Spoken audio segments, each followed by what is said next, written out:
El primer encuentro interuniversitario de Humanidades de Monterrey de Acero a las Ideas tiene el placer de presentar al alumno Alejandro Palacios de la Universidad Autónoma de Nuevo León y de la Facultad de Artes Visuales con su ponencia El encuentro del humanista en la ausencia y deslinde ideológico. Bueno, gracias por la presentación, gracias público por el tiempo. Quisiera en comienzo, abriendo el parámetro de por qué escogí la cuestión del deslinde ideológico y qué quiere decir esto. Está entramado en la problemática del autor que se plantea a finales de los años 70 en las conferencias postestructuralistas francesas con intérpretes como Foucault, el mismo Lacan y entre otros. Sin hacer tanto redondeo en ello, quisiera hablar directamente de cuál es la aportación del humanista en la sociedad. En apariencia, yo he hecho una investigación que me ha llevado a la reflexión de que las teorías discursivas o bien las posturas discursivas tienen esta doble identidad o este doble camino de interpretación, es decir, por un lado están las palabras que se escuchan en el discurso y por otro lado el origen o los autores o las fuentes de donde se fueron obtenidas estas ideas. Entonces eso, quisiera abrir el preámbulo de la cuestión del autor con ello. Para pasar al primer punto de análisis, de hablar sobre lo que viene siendo el problema de la voz o de quién habla atrás de las propuestas del humanismo, es decir, la problemática de lo que es el nombre propio. Voy a abrir una cita del estructuralista Michael Foucault. La cita sería la siguiente: ¿qué importa quién habla? En esa indiferencia se afirma el principio ético, tal vez el más fundamental de la escritura contemporánea. La borradura del autor se ha vuelto de aquí en más un tema cotidiano para la crítica, pero lo esencial no es constatar una vez más su desaparición. Hay que localizar como lugar vacío, a la vez indiferente y coercitivo, los emplazamientos de donde se ejerce su función. ¿Qué quiero decir por qué traigo a la luz esta cita? Porque con esto se ventila la situación de que no importa mucho quién es el que está proponiendo la palabra humanismo o rol, sino es todo el entorno que le asigna a cierta persona, a cierto agente, la función de humanista. Entonces, en ese sentido, abro la siguiente cuestión, sobre la completa irresolución de quien hace la pregunta, ¿quién es un humanista en la sociedad actual? ¿O cuál es su rol? Es decir, que el humanista no se va a definir a sí mismo como humanista, sino hay una periferia de narrativas que van a generar la idea o la ficción de que hay un humanista en la sociedad.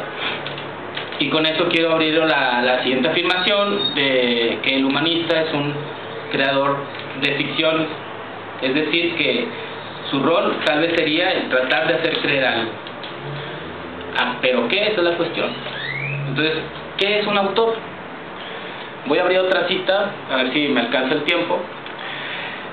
Del mismo autor, dice: si descubro que Shakespeare no nació en la casa que hoy visitamos, esa es una modificación que evidentemente no va a alterar el funcionamiento del nombre autor. Pero si se demostrara que Shakespeare no escribió los sonetos que se consideran suyos, ese es un cambio de otro tipo. El nombre autor no puede ser exactamente un nombre propio como los demás. No es lo mismo decir Pierre Dupont no existe y decir Homero o Hermes Trismegisto no existe. En un caso queremos decir que nadie lleva el nombre de Pierre Dupont, en el otro que varios han sido confundidos bajo un solo nombre o que el autor verdadero no tiene ninguno de los rasgos relacionados con el personaje de Homero o de Hermes. Para no hacerlo tan largo, quisiera dar la conclusión de esta cita y de la ponencia para dar paso al cierre de mi compañero Mario García. Entonces quisiera hablar del deslinde ideológico. ¿Por qué? O sea, porque ya no se trata de definir cuál es el rol sobre si es una cuestión integrativa, social, entre áreas, sino más bien la cuestión de resolver la pregunta ¿quién aporta y por qué? O sea, el humanismo nos orilla a eso. Entonces, cada campo crea su versión de esa orilla.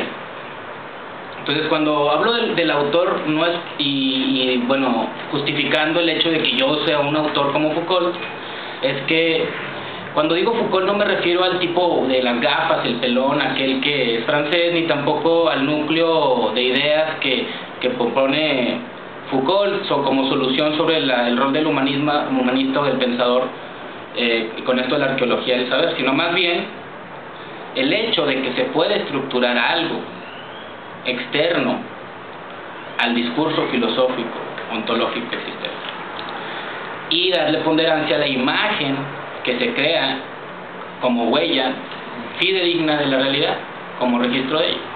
Con eso quisiera cerrar mi participación, pero sin antes no decir que lo importante no es quién dice el enunciado, ni tampoco descubrir la fuente, sino descubrir bien cuál es la intención de todo el entramado de copartícipes y coautores que hay dentro de los discursos que sostiene el humanismo ante la sociedad. Gracias. Bueno, el cierre. Tres puntos son los que se trabajaron aquí con esta pequeña plática un poco breve. El primero sería la cuestión del autor en relación a que se puede modificar o puede desvincular a la persona que realiza la acción humanista o en el mundo o bien en las instituciones mediante el análisis de la propuesta discursiva. Es decir, esto ya haciendo otra segunda situación que se plantea aquí, que es la de la coautoría o el relevo. Es decir, que tal vez la cuestión de la posición o de la actitud opositora dentro del humanista, que es donde se lleva el debate y se destilan los acuerdos o los no acuerdos, es donde se distancia la filosofía de otras áreas, o de viceversa, la sociología o el arte. Entonces, tratando de vincular una exterioridad fuera de las áreas, es decir, este relevo del conocimiento. Cuando llega la oposición a la propuesta vigente, entonces no es tanto el sostener la verdad de lo que se dice dentro de la función del rol del humanista, sino más bien el hecho de que está vigente el acto de relevo. Con esto quiero cerrar la ponencia para dar el tercer punto y conclusión sobre el hecho de que lo importante no es el conjunto de ideas que provenientes de la estructuración francesa o alemana o de lo que sea, porque al final de cuentas vivimos una era platónica. Tal vez sea muy arriesgada mi propuesta, pero lo que estoy sugiriendo es tratar de llegar al deslinde de la filosofía y de la sociología y de todas las áreas discursivas por medio del abordaje a la imagen que se tiene, y por ende tal vez los estudios culturales serían sí pertinentes en este trabajo. Entonces quisiera abrir la sesión de preguntas. Gracias.